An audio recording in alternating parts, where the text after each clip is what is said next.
Under the buzzing lights of the Crescent City Coliseum, thousands of fans packed shoulder to shoulder, their voices rising like a storm before tip-off. It was opening night for the Meridian Meteors, and all eyes were on their newest rookie, Jamal Cross, a 19-year-old phenom whose high school highlight reels had already made him a legend in waiting. Reporters described him as the kind of player who could change the future of a franchise overnight.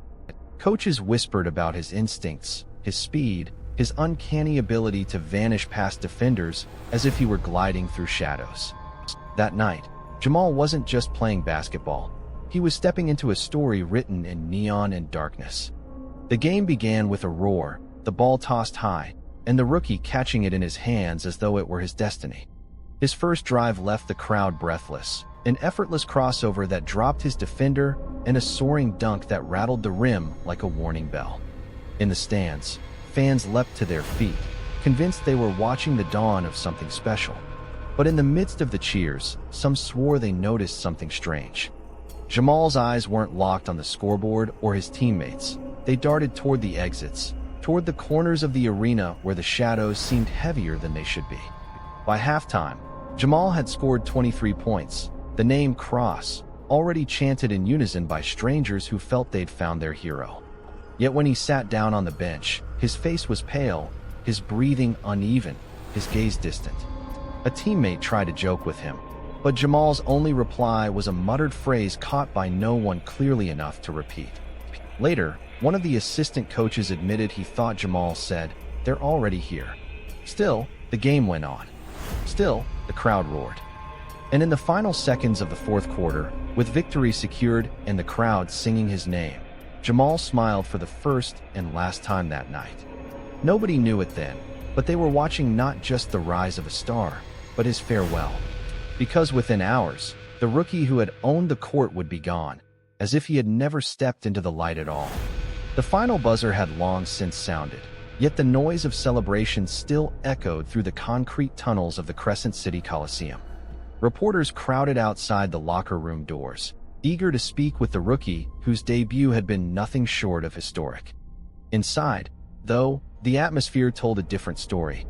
Teammates joked, laughed, and sprayed water bottles and mock victory dances. But Jamal Cross sat quietly at his locker, his jersey still clinging to his skin, his shoes unlaced yet untouched. His head was bowed, his shoulders tense, as though he were listening for something no one else could hear.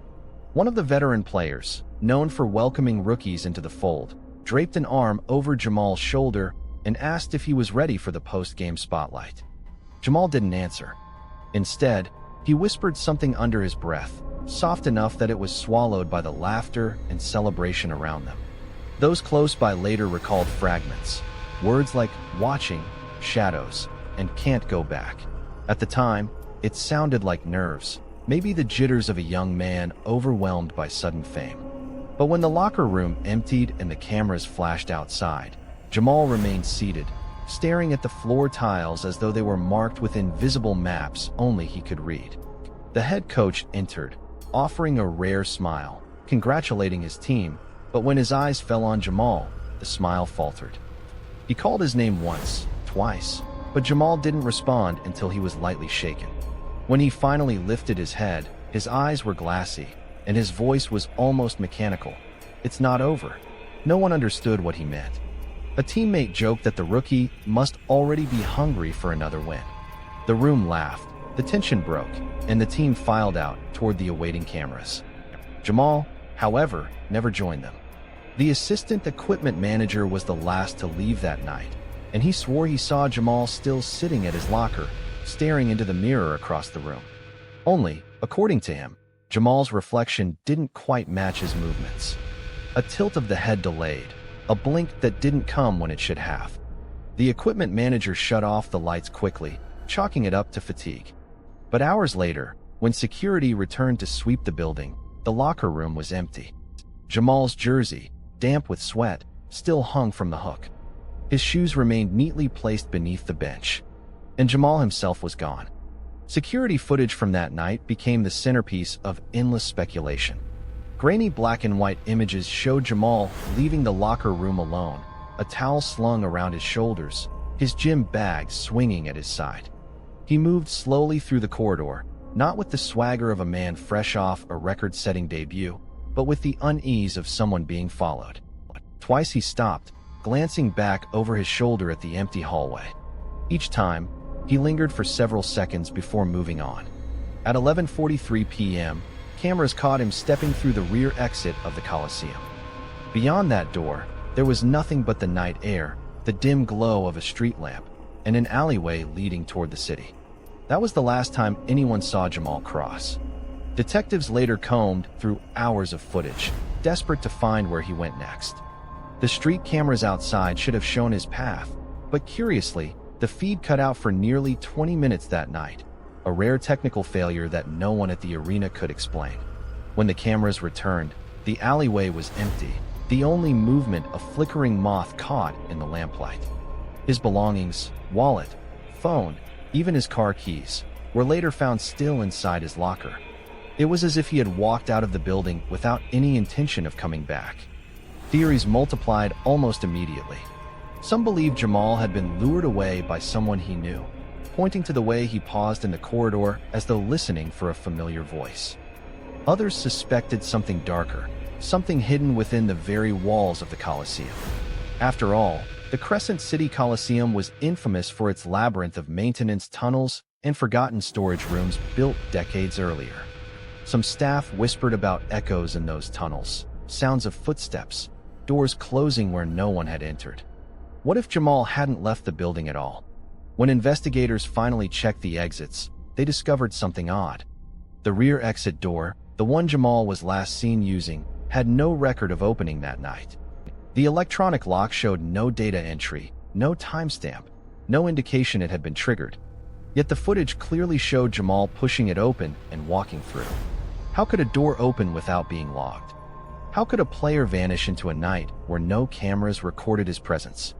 The vanishing point became more than just a moment in a case file. It became the name of a legend. Because from that instant, Jamal Cross ceased to exist in the physical world of basketball. And all that remained was the mystery of how a young man could disappear so completely, as though he had stepped not into the city streets, but into some place none of us could see. In the weeks that followed, the Meridian Meteors tried to move forward, but the shadow of Jamal Cross lingered over every practice, every game, every empty seat on the bench where he once sat. At first, the league treated his disappearance like any other missing person case. Statements were made, flyers were printed, and interviews were conducted. But soon, the official updates grew vague, the questions harder to answer, and the silence heavier. Players across the league began to whisper about Jamal, not as a teammate gone missing, but as a ghost story told in locker rooms before the lights went out. Some claimed to have seen him. A rival guard swore he spotted Jamal sitting high in the rafters during a late-night shoot-around, only for the figure to vanish when security arrived. A coach in another city reported a strange incident during a road game. The lights cut out for a split second, and when they flickered back on, he thought he saw Jamal standing near half-court, staring at the players before dissolving into the crowd. None of it was verifiable, yet the story spread like wildfire. Every arena seemed to develop its own rumor, its own sighting, as if Jamal had become less a man and more an omen. The league's executives, desperate to preserve their image, warned players not to talk to reporters about the missing rookie. But silence only fueled speculation. Was Jamal hiding? Had he been taken? Or, more chillingly, had he crossed into something larger than the game itself?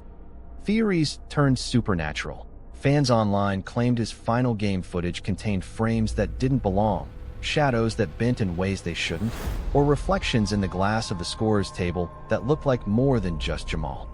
To them, his disappearance was not a crime, but a calling, proof that the game itself harbored something unexplainable. Meanwhile, his teammates struggled with the weight of absence. Some admitted privately that they heard noises in the locker room at night, the sound of sneakers squeaking against polished floors when no one was practicing, or the faint thud of a basketball bouncing once, then stopping. One player confessed he refused to lace his shoes in the same corner where Jamal had sat, saying he felt a pull, like someone's watching, waiting. The fear was quiet but constant, an unease that gnawed at the league from within. And through it all, The Meridian Meteors kept winning games, though their victories were haunted ones. Each basket, each buzzer beater seemed to echo Jamal's name, as though reminding them, and the world, that he was still out there, somewhere between the lines of reality and legend. Years passed, but the name Jamal Cross never truly faded. His rookie debut, once a celebration of rising talent, became a ghostly benchmark, the night when brilliance and mystery collided under the Coliseum lights. Fans who had been there often retold the story with a strange reverence, as if they hadn't just witnessed a basketball game, but an unexplainable event. New generations of players entering the league grew up on the whispers, and by the time they reached the hardwood themselves, Jamal's name had transformed into something larger than life. He was no longer remembered for the 23 points he scored or the smooth crossover that froze a defender in place. Instead, he was spoken of in fragments, a player who vanished, a reflection that didn't move, a figure glimpsed in the shadows of empty arenas. Teams traveling to Crescent City often spoke of the Coliseum with hushed tones.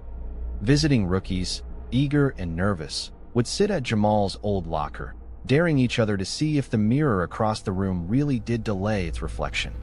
Some swore it did. Others refused to look at all. For the Meteors, the absence was permanent.